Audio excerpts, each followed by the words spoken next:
So, your film acting debut, how did you go into this? Is it the same kind of mindset as, I'm going to the studio to record an album, or is it a totally different thing? Absolutely different. It was a whole new world, and it was nerve-wracking, really scary to go into something so new, not really knowing what to expect or what to do.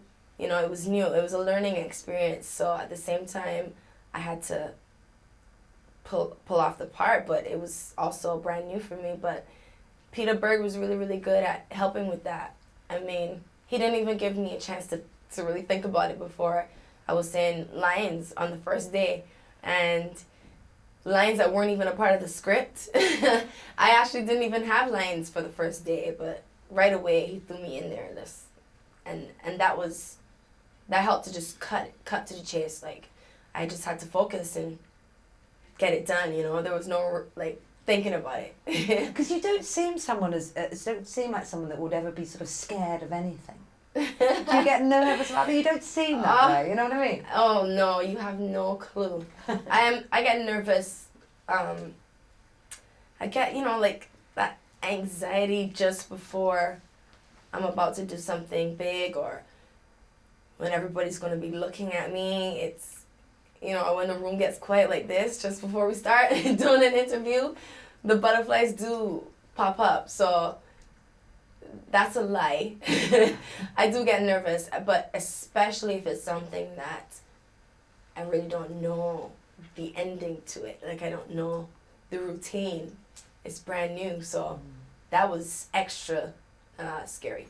You're great in it. Everyone. Thank you so much. You're really great in it. You cracked it, so that's good. Thank you. Yeah. You're only 24, and you've got like Grammys coming out of your ears and triple selling albums, and it's just crazy. I think your success. I mean, where did that kind of drive come from? Do you think? I'm very competitive with myself, and you know, I don't like staying in the same place. Like, I like growth, and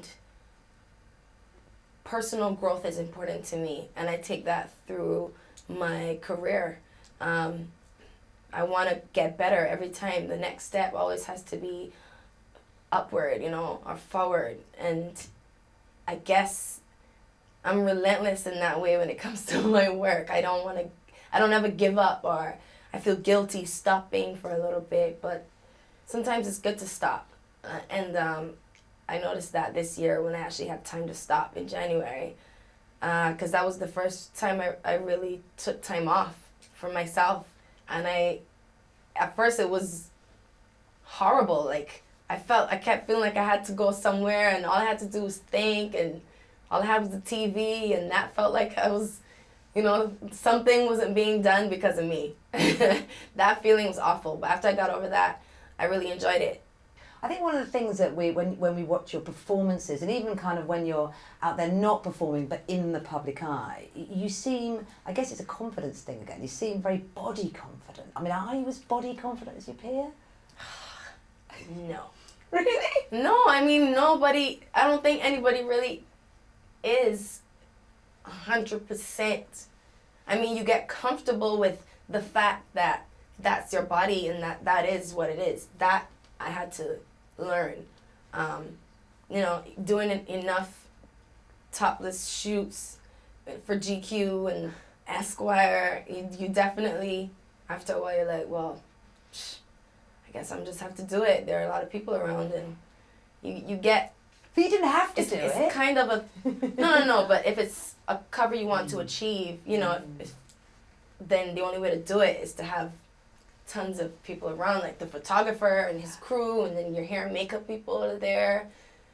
I mean, I was always comfortable walking around pretty much with no clothes in my house, around my friends. Started doing that in the mirror. It was like, okay, whatever, I feel fat today, but what can you really do about it? You have to just accept your body. You may not love it all the way, but you just have to be comfortable with it.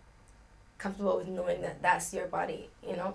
You just want something else that someone else has, but that doesn't mean what you have isn't beautiful, because people always want what you have, and you always want what they have. You know, no one is ever 100% like, yes, I'm the bomb.com from head to toe. You are, though. No. Trust me.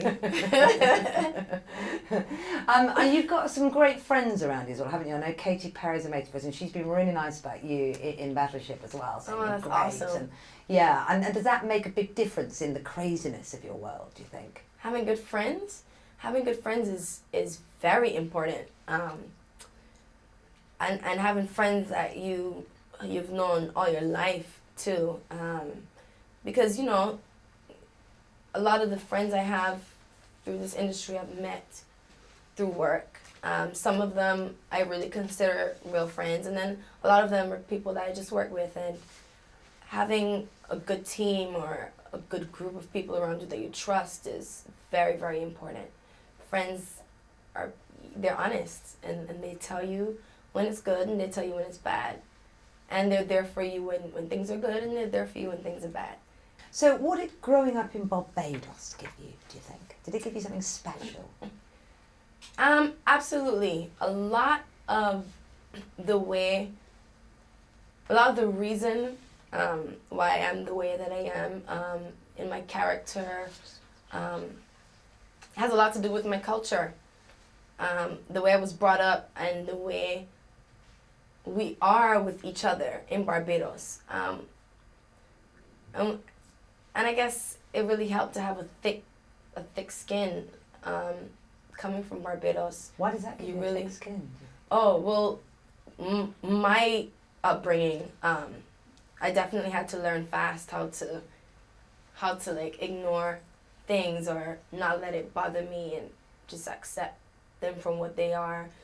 You know, I used to, from the time I was very young, I was teased about being biracial. That was one of the first things I dealt with. Then it went on through high school.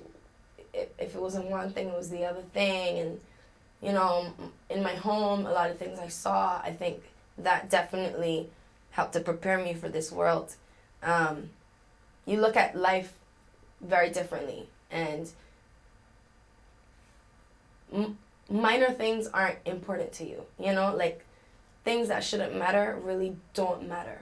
So what's the next big thing for you, do you think? The next big thing, I said this year, we're going to be focusing on some more movies, getting into that really, which I'm super psyched about because I had such an incredible experience on Battleship that I can't wait to see what else I could do.